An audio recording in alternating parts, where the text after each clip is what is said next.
Floods have turned the edge of open fields in Sindh province into the shorelines of an inland sea. A staging point for rescue missions, shuttling people to safety. Those from Dadu district now wait and worry for the ones left behind.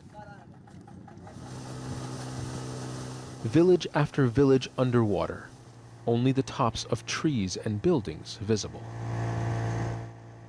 People who are still here are completely surrounded, living as castaways in their own homes. There are still children here. The floods came and we couldn't get the children out. We weren't able to save anything. Now we're stuck here.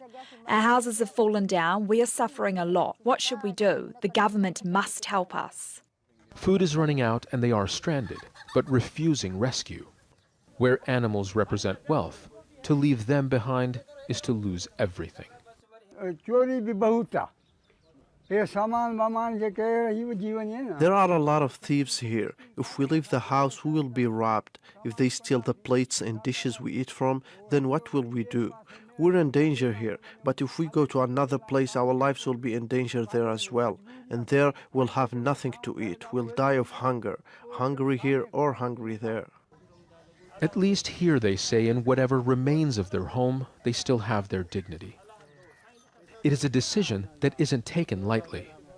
They are aware of their circumstances. There are sick and injured among them, and they know more water, more rain is coming.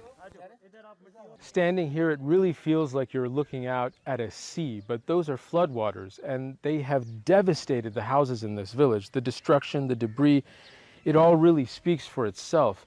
Now, there were about 1,000 people living in this village before the floods, before the monsoons. Now there's only about 100, mostly men, the elderly, and a few children, and they're here to take care of what little property they have left. As we leave, our boat gets stuck on the roof of a house. A man swims across to help push us out. The floods may have taken their lives and property, but not their need to take care of each other. Zain Basravi, Al Jazeera, Dadu district, Sindh, Pakistan.